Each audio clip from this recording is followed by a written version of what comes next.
चलिए आई हम गायक विशाल यादव आप सब पूरा भोजपुरी श्रोता समाज के हमारा तरफ से बार बार प्रणाम हार्दिक अभिनंदन बा। अगर कोनो त्रुटि हो जाई तो अपना आंगन के नादान बालक समझ के क्षमा करब सभे। आज बड़ी ही सौभाग्य के बात बा कि हमने के परम आदरणीय श्री मुन्ना भैया जी के स्टूडियो में पधरले बानी जा, उपस्थित बानी जा, एक दू गीत गावे के प्रयास कैले बानी जा। अच्छा लगी अपन दुलार प्यार आशीर्वाद देव सभे। एगो निर्गुण के भाव रहता, भगवान कन्हैया के वियोग में श्री राधिका रानी गोपी लोग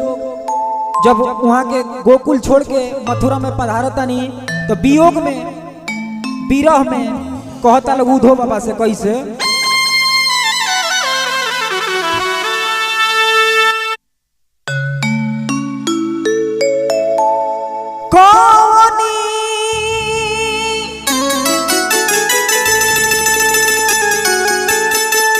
हर भइले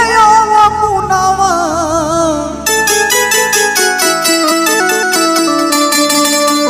हरे ब्रिजवा के तेजल ए माधो हाँ माधो सुध बुध देल बिसराई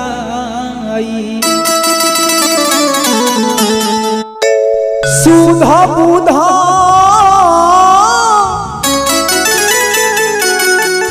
अरे दिल बिसराई तो खबरियो नली हल ए माधो सुध बुध दिल बिसराई सुध बुध दिल बिसराई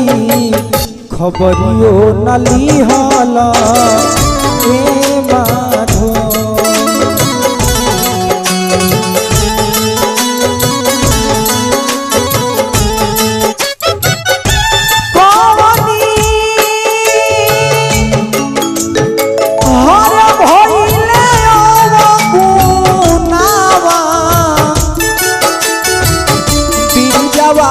तेजल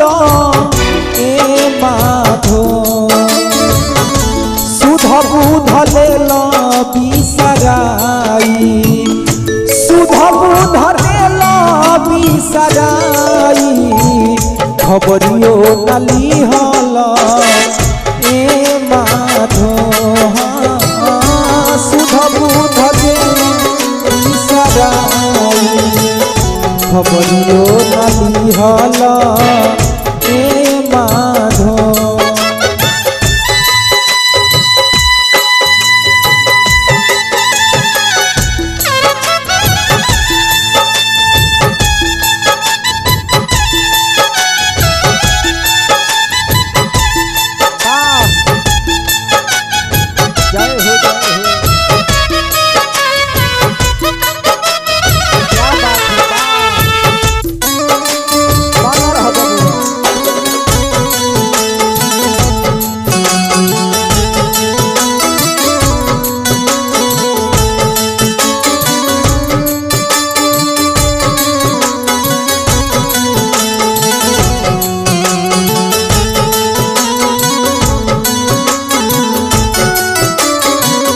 कहता लोग कन्हैया के वियोग में कि हमनी के कन्हैया बेरा रहते तो जल के मछली हो गई। कैसे कहता लोग हाँ रे रही रे जल के मछड़िया मछड़िया मछड़िया हो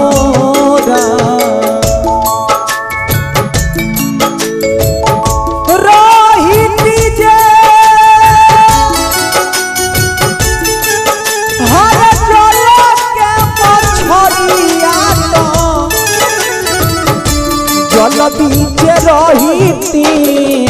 ए माधो स्वामी मोरा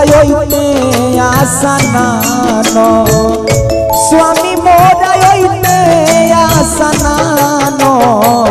चरण लपटैती ए माधो हाँ स्वामी मोरा अइते आसनानो स्वामी मोरा अइते आसनानो चरण लपटैती ए माधो कहता लोग गोपी लोग ये बेरा हमनी के बन के कोइल रहती जा प्रभु जी हमनी के भी आईती मीठी स्वर सुनैती जा यही चीजवा के हमनी के छपरा जिला के बाबा बलेश्वर जी कैसे कहत रहले बबुआ हारे रहिती जे बन के कोयलिया तू कहिए कैसे रहिती जे मन के रहिती जे मन के रहिती जे मन कहता लोग रहिती जे हर मन के कोयलिया तो बन बीच रहिती ए माधो माधो स्वामी मोरा अइते हो शिकार स्वामी मोरा अइते हो शिकार सवर सुनैती ए माधो हाँ स्वामी मोरा अइते हो शिकार स्वामी मोरा अइते हो शिकार सवर सुनैती